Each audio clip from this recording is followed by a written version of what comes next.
Good morning, heart and soul. Good morning.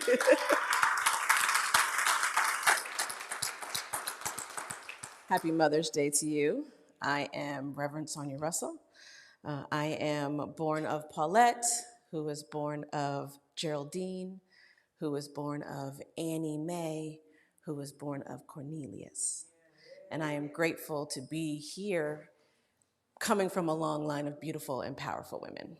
And it's Mother's Day. It's a beautiful day. I'm very, very grateful. No need to adjust your television. It's me right here.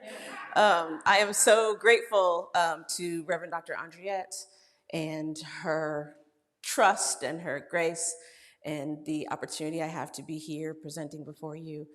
It matters, and it is not lost on me that this has been a long journey.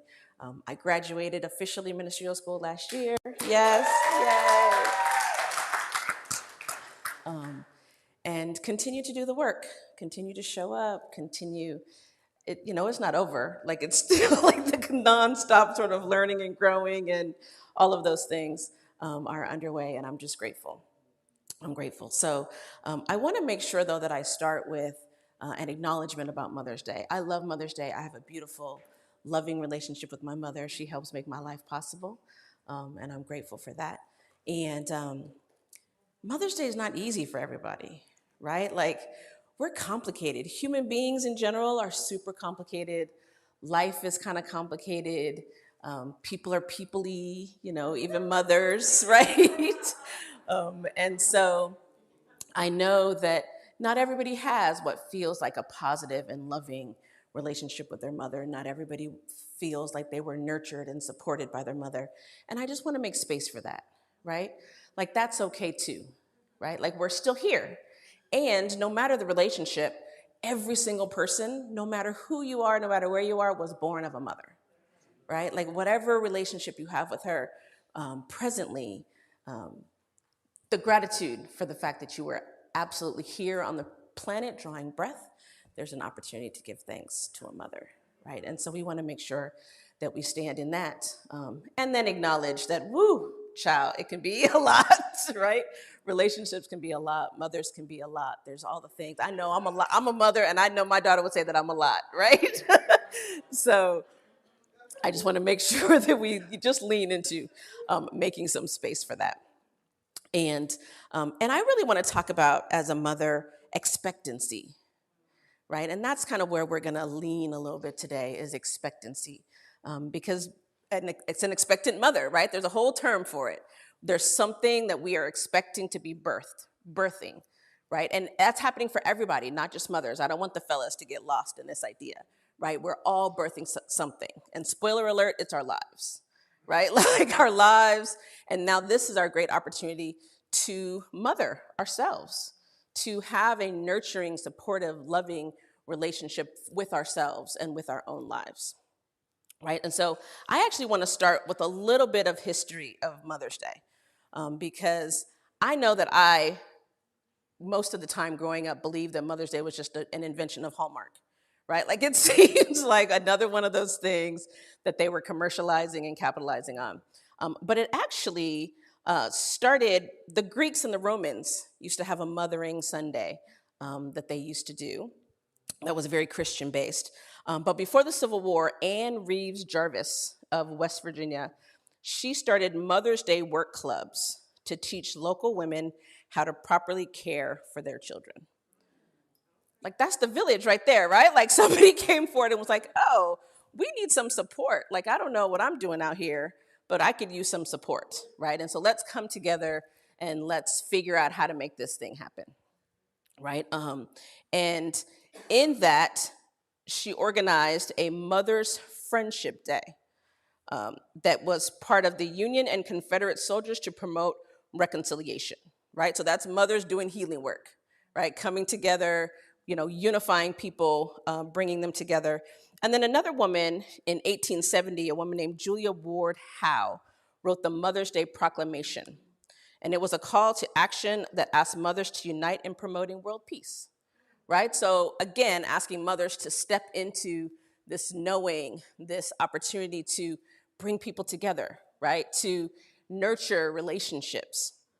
to allow us to show up as our best selves, right? So all of that happening within kind of the understanding of motherhood and divine mothering. And the official Mother's Day, so Anne Reeves Jarvis has a daughter, Anna Jarvis, and following her mother's death, she conceived Mother's Day as a way to honor the sacrifices that mothers made for their children. Now, let's be clear, we don't make those sacrifices for the acknowledgement, but man, it's good to get some acknowledgement, right?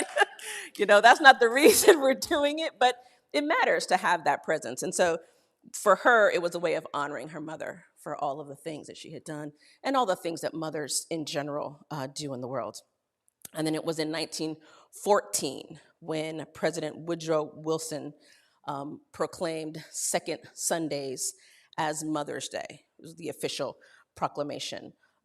And I think was a great opportunity for us to take time to honor mothers, right? To honor all of the work that, politically, we're going through a whole lot, right? There's a lot happening in the world with rights, in the world with just standing up and protecting our babies, especially if they're Black and brown. There's something to be said about just taking the time to honor mothers, right? To honor the work that they're doing, to honor the sacrifices, to honor the love, to honor the support that are so consistently given, right? And if you don't, like I said, if you don't have your birth mother, there are women, there are aunties, there are godmamas, there are cousins, there are women that can show up in your life and provide that nurturing support. And I feel like today is just a day to honor that in whatever form, in whatever way it's come, in whatever way you have been loved and nurtured and supported. That's the way to honor Mother's Day, right? Yeah. So as we're anchoring into this idea of expectancy, the idea of trusting and believing and remembering that there is a power greater than us in the world, right? We're leaning into, especially here at Heart and Soul, we're all about focusing on what we want to see, right? CSL, a world that works for everyone, being clear in its intention and in its mission, right? And so we're talking about expecting things to work out, expecting that which we birth to succeed, expecting that which we are nurturing and loving and giving our attention to do well, right? And whether that's a child, whether that's a project, whether that's your whole life, right? You want to lean into that.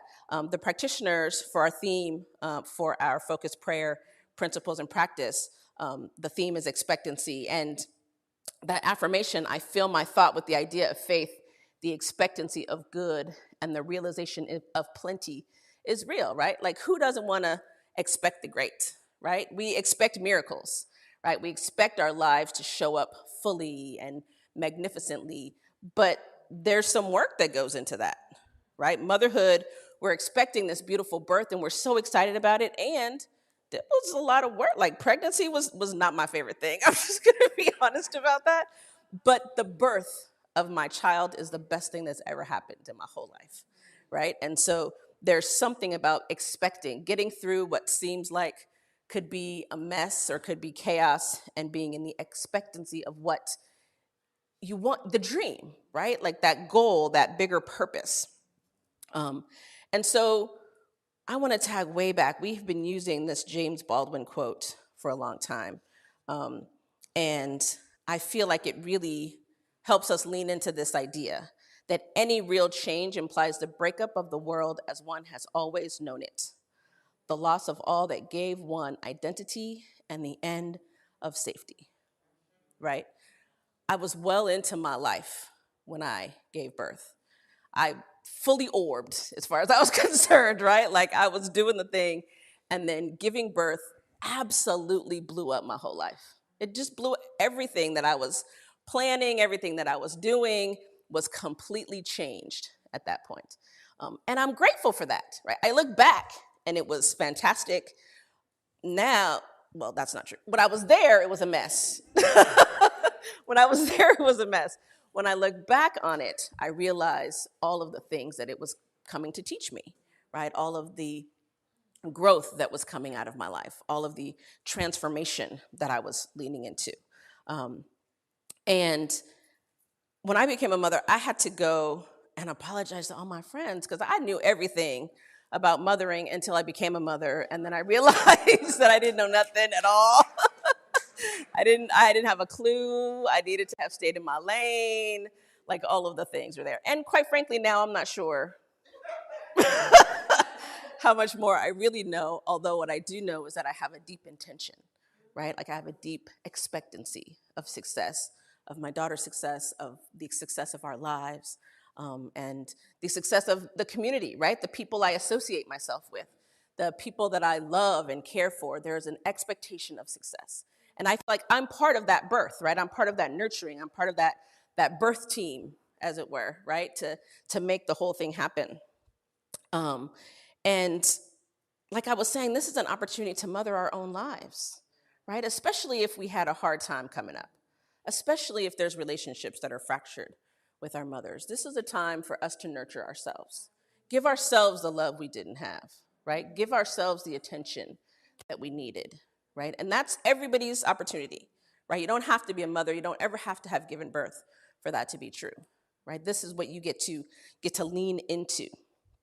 Michelle Obama says that being a mother has been a masterclass in letting go, right? And so you figure out how you're going to have all these great expectations and these deep and powerful intentions, and then you got to let it go, right? You sort of set the stage and then you take your hands off it, which is not, I'm saying it because I'm reading it by Michelle Obama, not because I mastered it by any way or in any means, right? Like there's still all of the work and all of the intention and of the constant sort of looking and nudging and correcting that goes along with also letting go, which is feels like the oxymoron, right? Like how am I nurturing and supporting and also letting go?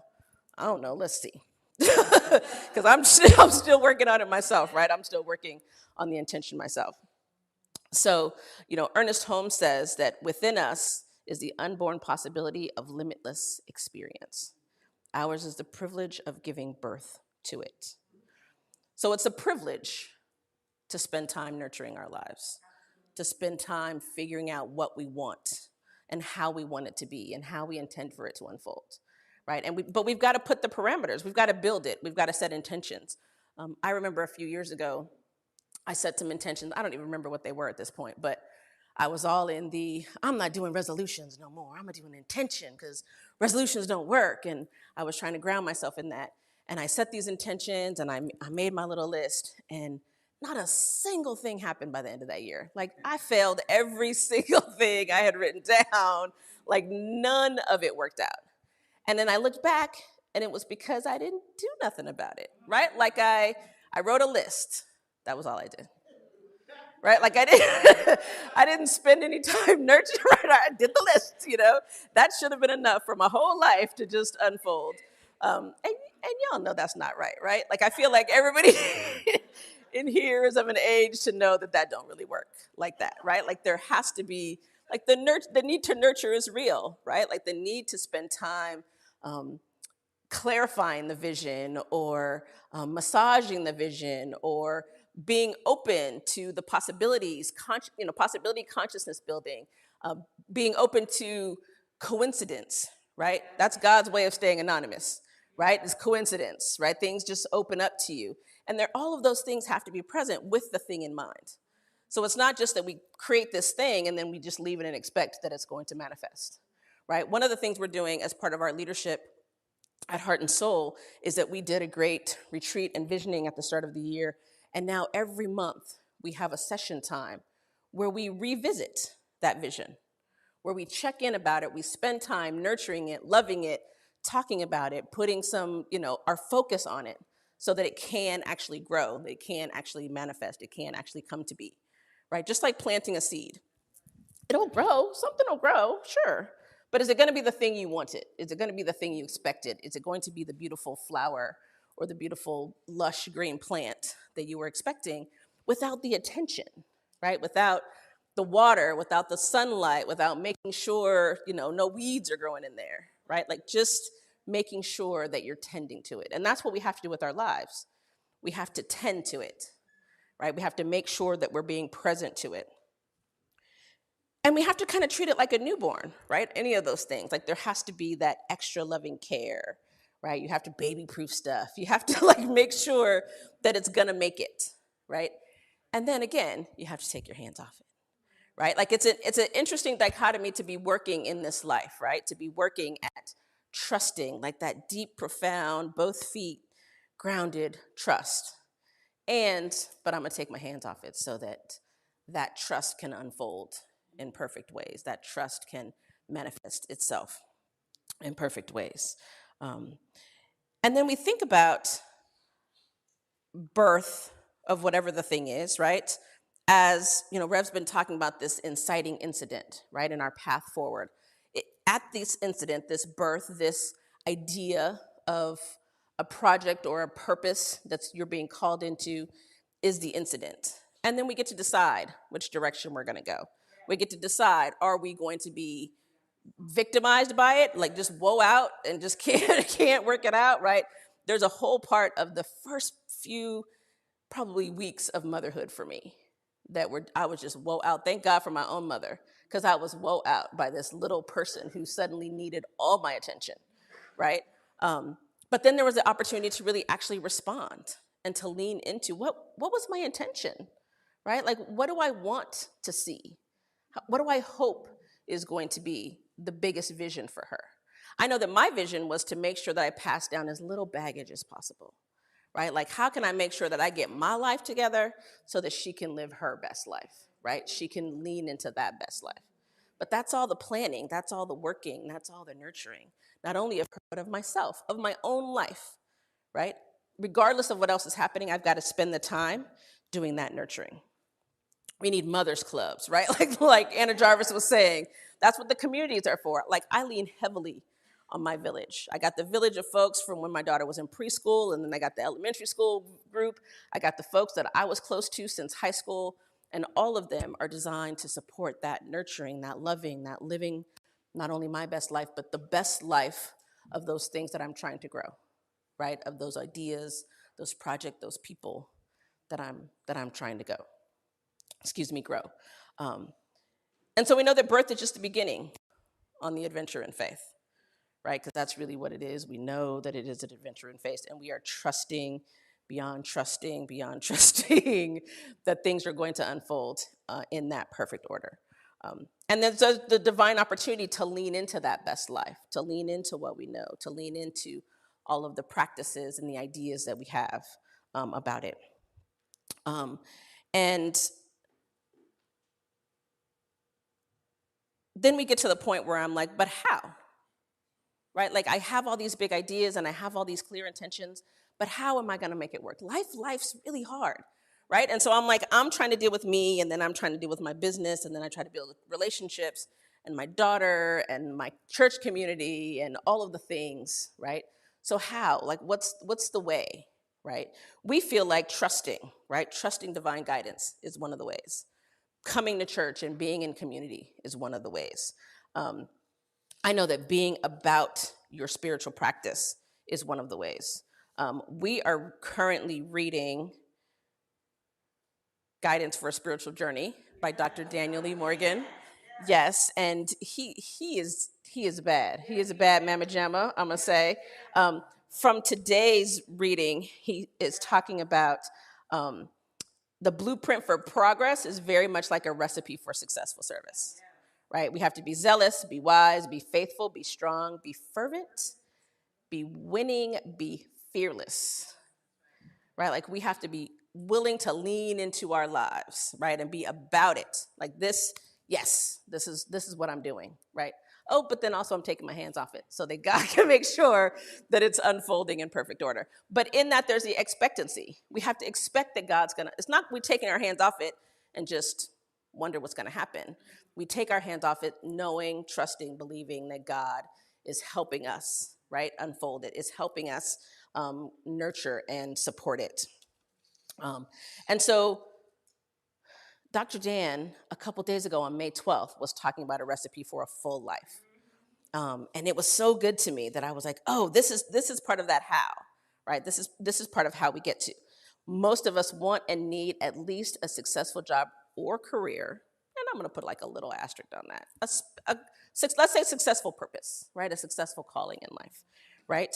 a good family life, a reasonable financial security. We expect that from life. And we know deep inside that we deserve our fair share and we have every right to attain it. That's expectancy, right? Like we expect, I'm living a life that is for me, right? That is designed with my best good in mind, right? Life is on our side, no matter what it looks like. I know it looks like life be lifing and doing its thing. There's absolutely, if we can find the fortitude to go into it with oh, there's something to be learned here. There's something for me here. Like if it's a mess, find, like look for it, find it quick, and then get out of there, right? Like that's the goal. Like if it's a big hot mess, it's yours to try to find it and then get yourself out of there. Get moving, right? I want to go on though. He says that, but nothing you hear or read once is permanent, right? Like I say that you can't do one sit up and have a six pack, right? Like you can't do one push up and get Angela Bassett arms, right? Like that's not a thing that we can do. But we have the opportunity to be in the practice. We have the opportunity, and that's where we're living our lives, right? I spent a lot of time being worn out by this idea that my life was a workshop all the time, like every day, like I gotta learn a lesson today, right? Like it feels like so much, right? But the answer is yep, right? And the good news is that sometimes that lesson is joy, that sometimes that lesson is that I get to be at peace, right? That I get to love and care for myself. Sometimes that lesson is ease and grace. And how do I accept that? How do I allow that to be manifest in my life, right? And sometimes it's a big hot mess that needs support and you need help and you need to pull your mother's clubs together and you need to pray and you need to be about that spiritual practice. But Dr. Dan is talking about reinforcing that practice. So he's talking about this recipe, which I love a good recipe. All the mamas in here, I'm sure you know. You love a good recipe if it's going to bring some ease, right? If it's going to bring some flow to what you're trying to do. So he says number one is have an unswerving faith in a God who cares. We got to believe that it's for us, y'all. We got to believe that. We have to stand trusting, knowing, remembering, like ground ourselves in it, no matter what it looks like. No matter what it looks like. You have to say, that looks like chaos and mess, but really that is my next highest expression being born, right? That really is what's coming out of this. Then we got to develop the consciousness of available power from beyond ourselves, right? We've got to reach out. We've got to know that God is there. We've got to know our community is there. We've got to know our family and our friends are there. We've got to know that principle is there, right? That we can lean into a scripture, we can lean into an affirmation, we can lean into a song, right? Something beyond ourselves that can bring us back to being grounded. It's available all around us. We all got toolboxes. Half the time we just got to remember to open them, right? Let me speak for myself. I got to remember to open it and know that I have the available resources, right? Because they're there all around me. That's why I got affirmations on the windows and on the walls, and I got books on my phone, and it's all right there. And the idea is that we got to remember to lean into that. We have to commit to the practice of prayer, meditation, and treatment as a means of communion with the eternal spirit. Pray. The first thing, the wake up in the morning before you're fully conscious, thank you, God. That's the first prayer, right? That I woke up this morning. Look, I'm conscious this morning. I just drew a breath. Thank you. And if we can get into a habit of our lives of being about that prayer, being about that repetition, being about that consistent trust, that's how it shows up in our lives. It's returned, right? It's a reciprocal universe. It's always circulating. We're putting in the trust, and the demonstration of that trust is coming back to us. We have to believe in a criterion of judgment higher than humans. Because, we got opinions, we've got ideas, we've got trauma, right? We've got other people's trauma that we don't even know we're carrying, right? We've got ancestral trauma that is all in our cells, in our DNA, right? So we have to remember that what man is doing, what woman is doing, what they, them, us is doing, we have to know that there's something beyond that, right?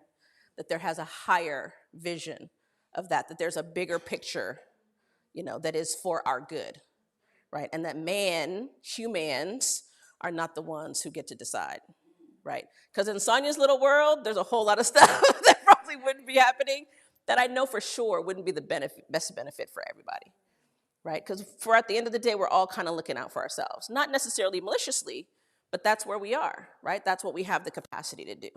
And so we got to make sure that there's something higher. We have to trust that there's something that's actually looking out for all of us simultaneously and unconditionally, right? And we have to have confidence in the reality of forgiveness. Whew. We could all just take a really big, deep breath on that one, right? There's so much to be forgiven, right?